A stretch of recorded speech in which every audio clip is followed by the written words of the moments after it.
የዛሬ መሰናዷችን በጣም አስገራሚ የህይወት መንገድ ፍጹም የማንጠብቁት የተለያዩ የህይወት ውጥንቅጥ ጠመዝማዛ መንገድ የበዛበትንና በብዙ ውጣ ውረድ እንዲሁም ደግሞ አስተማሪ ህይወት ገጽታ ያላት ተወዳጇ የኢቢኤስ ቴሌቪዥን ፕሮግራም አዘጋጅና አቅራቢዋ ሉላ ገዙን የተመለከተ ፕሮግራም ተሰናድቷል።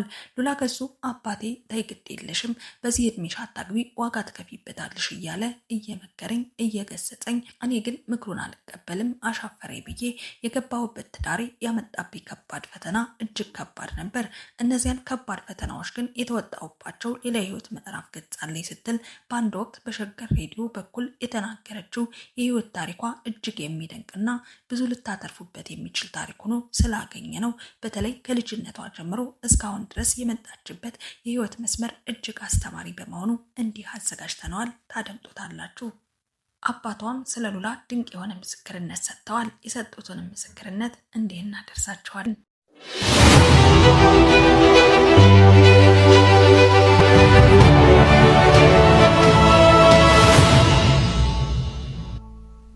ሰላም እንደምን ቆያችሁልን? የተወደዳችሁና የተከበራችሁ በሀገር ውስጥም በተለያየ የዓለም ክፍል የምትገኙ ውድ የሳምራን አዲስ ቤተሰቦች እኛን ቀዳሚ ምርጫችሁ ስላደረጋችሁ ምስጋናችን ላቅ ያለ ነው።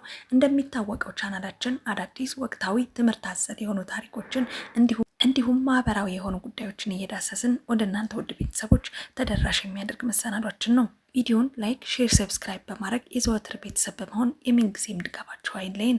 ሀሳብ አስተያየታችሁን ኮሜንት ሴክሽን ላይ ያስቀምጡልን። እንዲህ ያሉ ቪዲዮዎችን ስንለቅ በቀጥታ እንዲደርሳችሁ የደወል ምልክቷን ተጫኑ። እንዲህ ባለ መልኩ አሰናድቼ የማደርሳቸው ደግሞ ሪች ኦሪዮን ነኝ። አብራችሁ ይቆዩ። ወደ መረጃው አመራለሁ። በበርካቶች ዘንድ እጅግ በጣም ተወዳጅ የሆነችው የኢቢኤስ ቴሌቪዥን ፕሮግራም አዘጋጅና አቅራቢዋ እንዲሁም በማስታወቂያ ስራዎችም ጭምር የምናውቃት ጸባይ ሰናይ እያሉ ብዙ ሰዎች የሚመሰክሩላት ተወዳጇ ሉላ ገዙ የተመለከተው ፕሮግራም እንዲህ እናስቃኛችኋለን።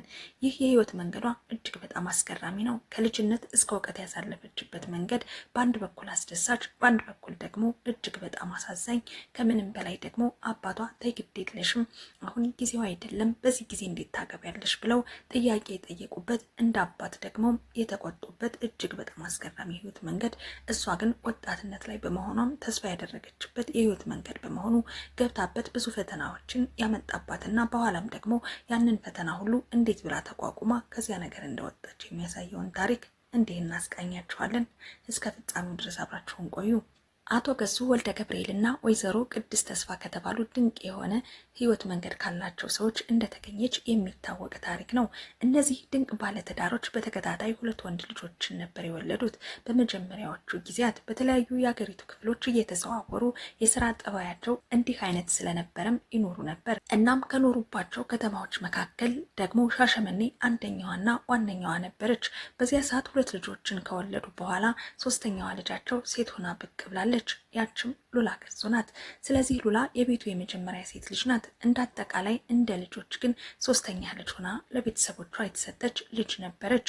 በወቅቱ ከዛ በጣም ብርቅዬና ተወዳጅ ነበረች። በእንክብካቤ ያደገች ልጅ ነበረችና የተወለደችው ደግሞ ከሻሸመኔ ከተማ ወጣ ብላ በምትገኘው ይርጋለም ከተማ ነበር። በአካባቢው የተሻለ ሕክምና ይሰጥበታል ተብሎ ይታሰብ በነበረው ይርጋለም ሆስፒታል ውስጥ ነው።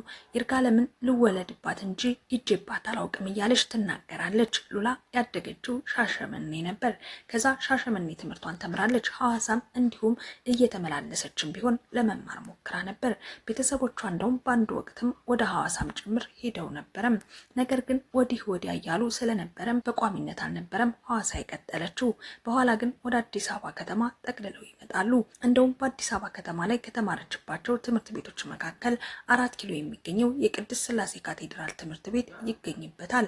7ኛና 8ኛ ክፍሏን ደግሞ እዚሁ ተምራለች። እንዲያውም እናቷ መንፈሳዊ ትምህርቶችንም ጭምር እንድታገኝ በመፈለጋቸው ከሌሎቹ ትምህርቶች ወይም ከሌሎቹ ዓለማዊ ትምህርቶች በተጨማሪ በመንፈሳዊ ህይወቷ ጠንከር እንድትል ስለፈለጉ ከዚያ ትምህርት ቤት ውስጥ እንዳስገቧትና ሉላም በሸገር ሬዲዮ ከዚህ ቀደም በተናገረችው ቃለ መጠይቅም ተናግራለች።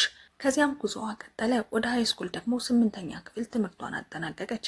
ወደ ሃይስኩል በምትሸጋገርበት ጊዜ የሚገርመው ነገር የሚኒስትሪ ውጤቷን 90% በላይ ነበር ማምጣት የቻለችው። ይህ በጣም እጅግ በጣም አስገራሚና ደስ የሚያሰኝ ውጤት ነበር። እነዚህና ሌሎቹ ቁም ነገር የተመላባቸው የህይወት መንገዶቿ ለቤተሰቦቿ እጅግ በጣም ኩራትን የሚያጎናጽፍ ነበሩ። እንዲያውም አባቷ እንዲህ እያሉ ሲናገሩ በዛው በሸገር ሬዲዮ በተናገሩት ፕሮግራም ላይ ተደምጠዋል። ሉላዬ በልጄ ላይ ያለኝ እምነት እጅግ በጣም ከፍተኛ ነው። ሉላዬ የማታሳፍር ልጅ፣ ለህብረተሰብም ሀብት የሆነች፣ ለሀገር ጠቃሚ የሆነች አስተሳሰብ ያላት፣ ለሰው አዛኝና ሩህሩህ አልቃሻ ናት ልጄ ሲሉ ይናገራሉ። በልጄ እጅግ በጣም ኩሩ ነኝ። ይሄው ትምህርት ላይ ያላት አቋምና ጥንካሬዋ ሃይስኩልም ላይ የቀጠለ ነው። የሚገርመው ሃይስኩል እያለች ግን ከትምህርቷ ጎን ለጎን ሞዴሊንግ ጀምራ ነበር። ቀደም ባለው ጊዜ እናቷ በወጣትነት ዘመናቸው አንድ ማስታወቂያ እንዲሰሩ እድል መጣላቸው። የቴሌቪዥን ማስታወቂያና ጸጉራቸው በጣም የሚያምር ስለነበረም ከዛ ጋር የተገናኘ ማስታወቂያ እንዲሰሩ ነበር የተጋበዙት። ከዚያ ግን ቤተሰቦቻቸው ፈቃደኛ ባለመሆናቸው ያ እድል አለፋቸው።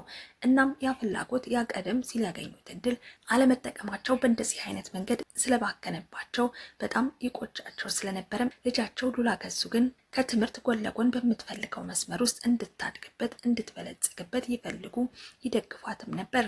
ወደዛ መስመር እንድትገባ በፍጹም አልከለከሏትም። በነገራችን ላይ ሉላ እንደተናገረችው በዚያ በሸገር ሬዲዮ ላይ ቤተሰቦቿ ትምህርት ላይ በምንም ሁኔታ እንደማይደራደሩ ሲሪየስ የሆኑ ሰዎች እንደሆኑ ትናገራለች።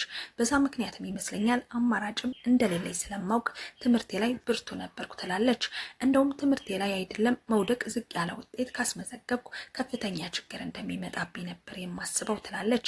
ጭራሽ ከወደኩማ እናቴ በቃ ስጋዬን ዘልዝላ ትቀብረኛለች ብዬ ነበር የማስበው እያለች ስለ እናቷና ስለ ቤተሰቦቿ ትምህርት ያላቸውን ጠንካራ አቋም ትናገራለች። በዚያም ምክንያት እጅግ በጣም ጠንካራ እንደነበረች ነው የተገለጸችው። እንደነገርኳችሁ ግን ከትምህርቱ ጎን ለጎን የሞዴሊንግ ስራውን እንድትሰራ ግን ይደግፏት ነበር። ሃይስኩልም ላይ ያለች የቁንጅና ውድድር በትምህርት ቤቷ ተዘጋጀም። ከዛም አሸነፈች። ከዛ ደግሞ 11ኛ ክፍል ከደረሰች በኋላ በሌሊሴ ገብረ ማርያም ትምህርት ቤት በአጠቃላይ በአዲስ አበባ የሚገኙ ሃይስኩሎች የቁንጅና ውድድር አደረጉ። በሚገርም ሁኔታ እሷ ነበረች አሸናፊዋ። እናም 1500 ብር ነበር ሽልማቱ ትላለች።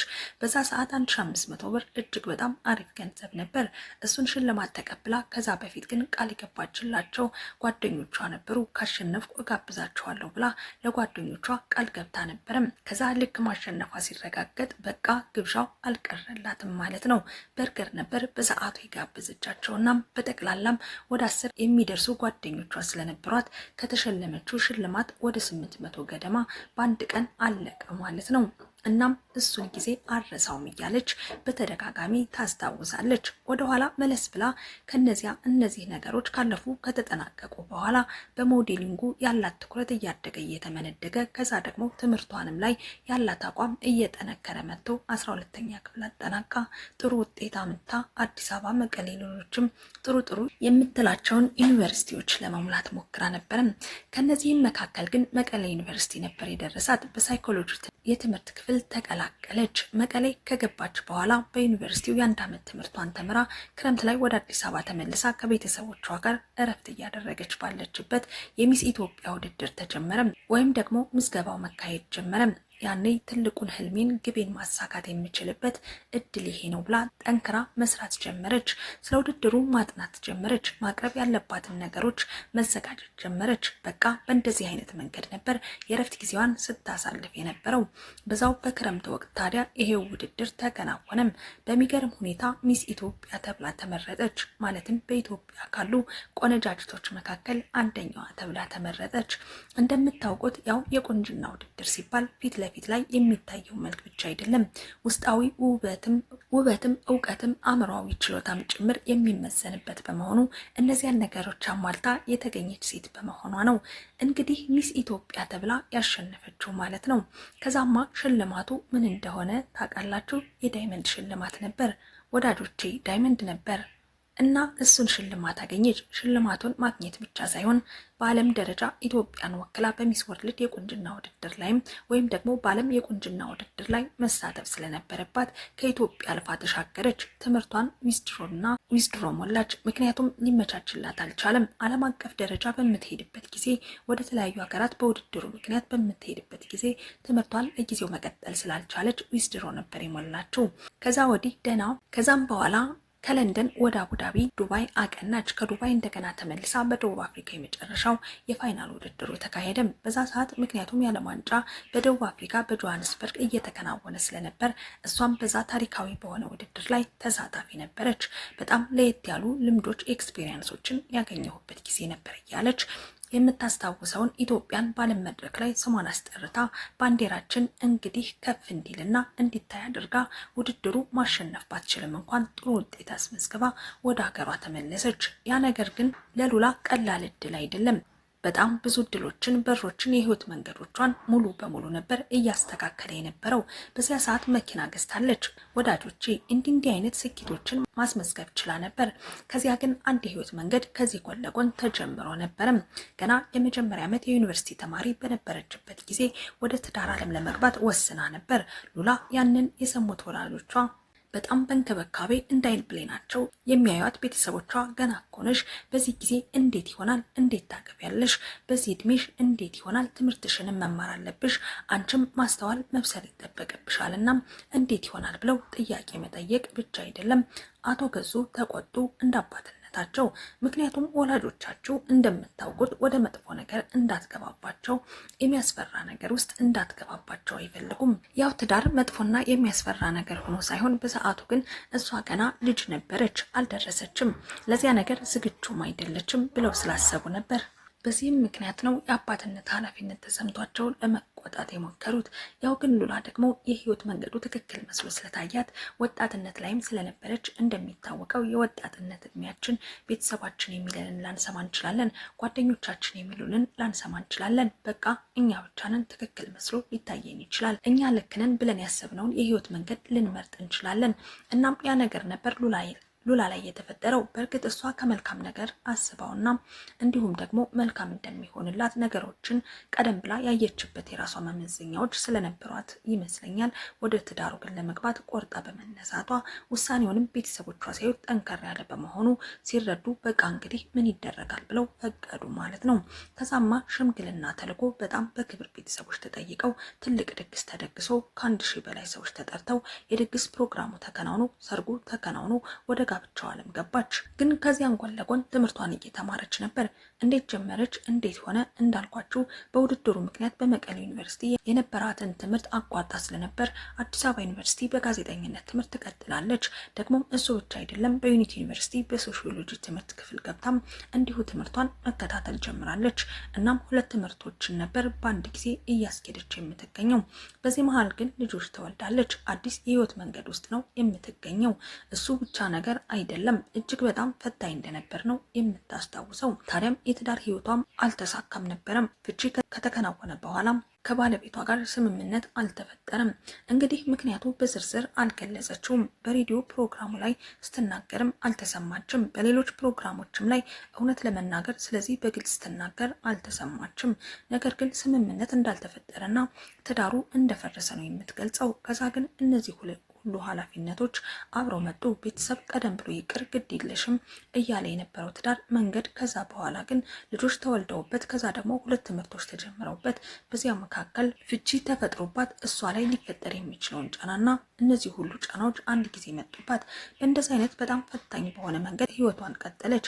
ነገር ግን እንዳልኳችሁ መኪናም ገዝታ ነበር። አንድ ጊዜ ዩኒቲ፣ አንድ ጊዜ አዲስ አበባ ዩኒቨርሲቲ እያለች በብዙ ብርታት ውስጥ አንድ ጊዜ ደግሞ ልጆቿንም እየተንከባከበች አንድ አይነት መንገድ ትምህርቷን ተምራ በአንድ ሳምንት ልዩነት አዲስ አበባ ዩኒቨርሲቲ እንዲሁም ደግሞ ዩኒቲ ዩኒቨርሲቲም ተመረቀች። በ2 ዲግሪ በአዲስ አበባ ዩኒቨርሲቲ በጋዜጠኝነት ትምህርት የተማረችውን ትምህርት አሳድገው በሌላ ዲግሪ ማለትም በማስተርስ ፐብሊክ ሪሌሽን ትምህርት አጠናቃው ማስተርሷን መመረቋን እናስታውሳለን። ሁላችንም የምናውቀው ታሪክ ነውና እጅግ በጣም ይህ የሉላ ገዙ የህይወት መንገድ ታዲያ እጅግ በጣም የሚደነቅና እንዲሁም ደግሞ በተለያዩ የህይወት መንገዶች መካከል አንዱ የሉላ ገዙ የህይወት መንገድ ነው። ብዙ ወጣቶችን የሚያነቃቃ፣ ብዙ ሰዎችን የሚያስተምር፣ ከዛም ደግሞ ቤተሰቦቻችን ለኛ ብለው ለኛ አስበው የሚነግሩን ነገር ምን ያክል መቀበል እንዳለብን ልክ እንደዚህ አይነት ፈታኝ የሆነ የህይወት መንገድ ከመግባታችን በፊት ደግሞ ጥንቃቄ ማድረግ መብሰልና እንዲሁም ደግሞ ማስተዋል እንዳለብን የሚያስተምር ድንቅ የሆነ የህይወት መንገድ ነው። ከዚያ ውጭ በጥንካሬ መንገዶችን ስለማለፍ የሚያስተምር እጅግ በጣም ጥሩ ህይወት መንገድ ሆኖ ስላገኘሁት እንዲህ አካፈልኳችሁ። እናንተም እንግዲህ ውድ ቤተሰቦች ብዙ እንደተማራችሁበትና እንዳተረፋችሁበትም ጭምር አልጠራጠርም። ለዛሬ የነበረኝ መረጃ ይህንን ይመስል ነበር። አብራችሁ ስለቆያችሁ ደግሞ እጅግ በጣም ከልብ አመሰግናችኋለሁ። ቪዲዮን ላይክ፣ ሼር፣ ሰብስክራይብ እያደረጋችሁ ደግሞ ከጎናችን በመሆን ድጋፋችሁ አይለየን። ሀሳብ አስተያየታችሁንም እንዲሁ ኮሜንት ሴክሽን ላይ ያስቀምጡልን። ለዛሬ የነበረኝን መሰናዶ ከዚህ ጋር አበቃው። በያላችሁበት ቸር ቆዩኝ።